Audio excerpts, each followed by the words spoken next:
Tidak ada toleransi menggunakan istilah apapun, bukan hanya kata anjay. Kalau itu merendahkan martabat, menyakiti hati orang, dan tidak mendidik anak-anak sebagai generasi untuk menggunakan bahasa yang baik. Komnas Perlindungan Anak jelas menyatakan itu, apalagi itu berimplikasi hukum, tidak dibenarkan.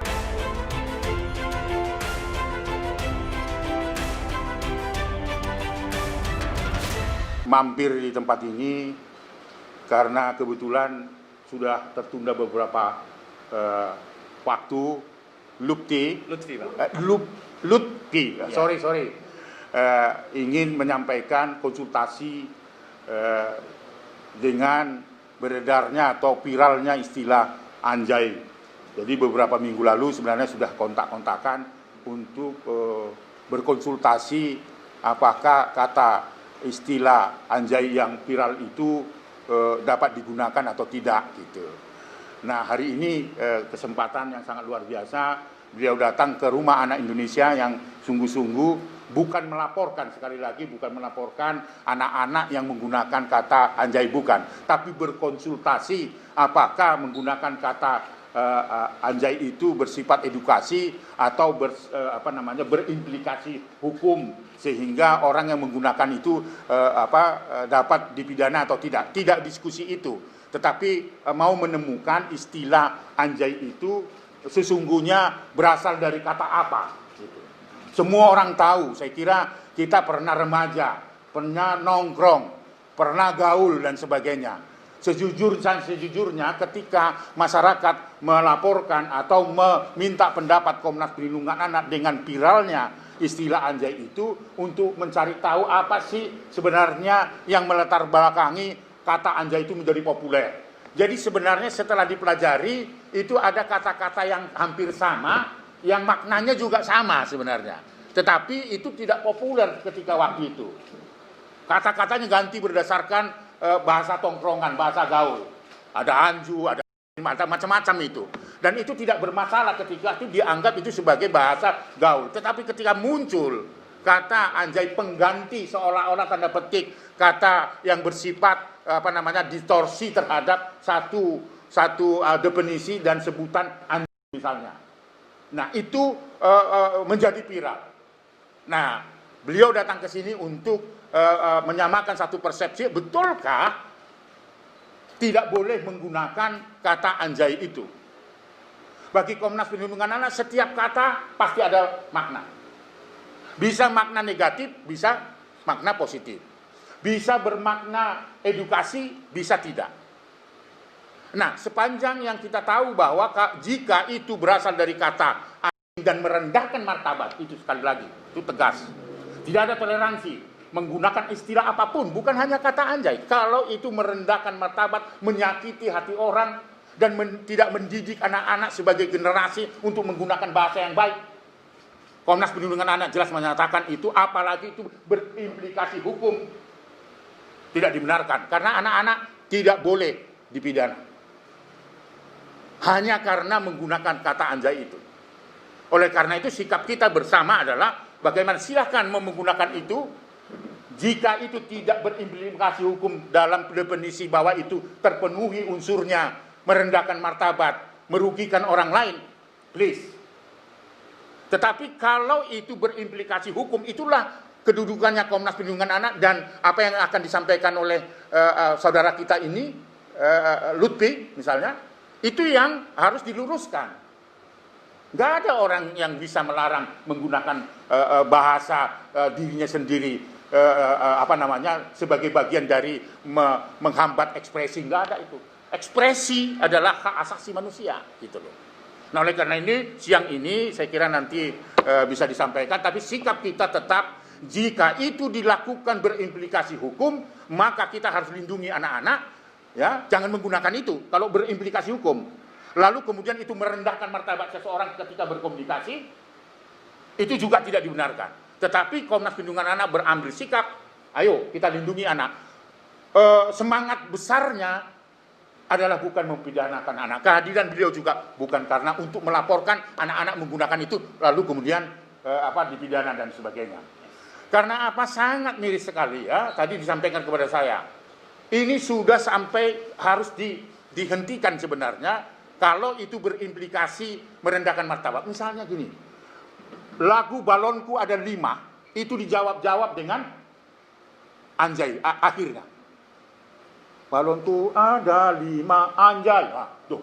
Kalau itu adalah konotasinya adalah merendahkan martabat atau mendefinisikan ucapan mengganti kata anjing menjadi anjay. Oh, saya kira pencipta lagunya juga marah gitu. Jadi kami bersepakat ya untuk ini bagaimana melakukan edukasi, gunakanlah bahasa yang baik dan santun, ajarkan kepada anak-anak berbahasa baik dan santun karena bulan depan kita akan merayakan Hari Sumpah Pemuda di mana kita mendeklar bahasa yang santun, bahasa Indonesia adalah bahasa kesatuan kita yang harus kita ajarkan kepada anak. Gunakan ada istilah-istilah yang lebih spektakuler lagi sebenarnya kalau kita bisa temukan di bahasa-bahasa. Saya kira demikian pengantar saya. Terima kasih. Assalamualaikum warahmatullahi wabarakatuh semuanya. Terima kasih teman-teman media.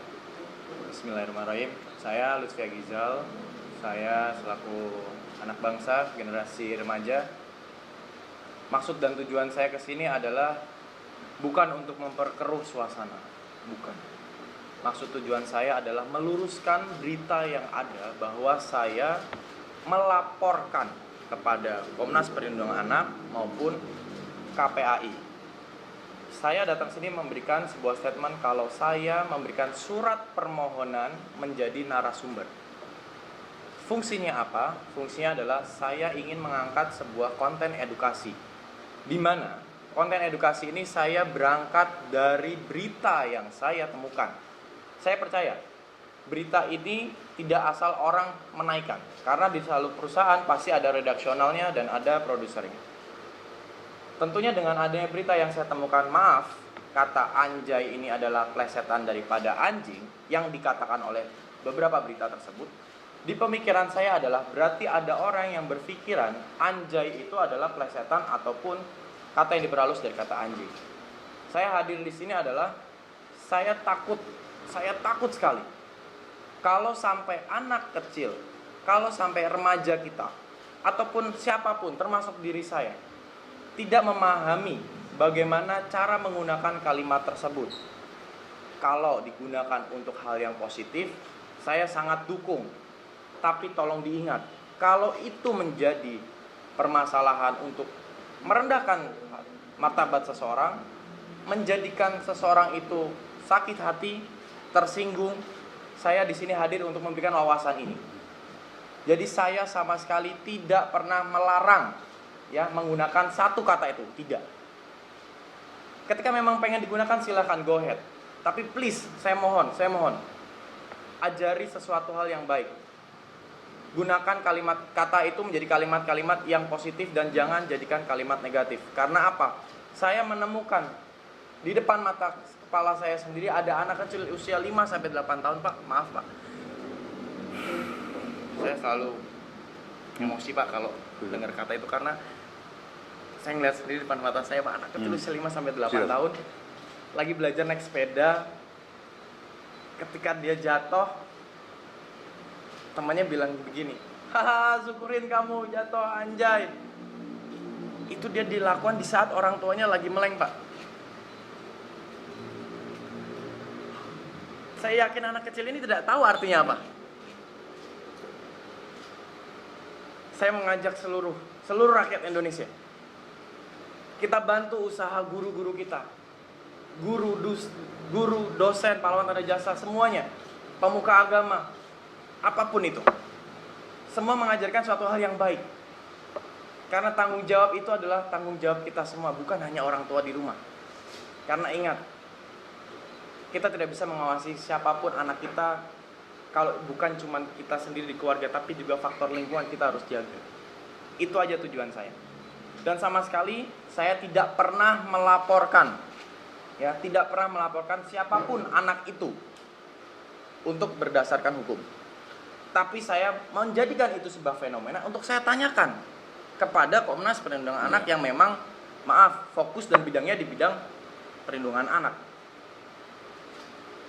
Sebenarnya ketika hal ini terjadi, konsultasi saya dengan Pak Aris, kita bisa share.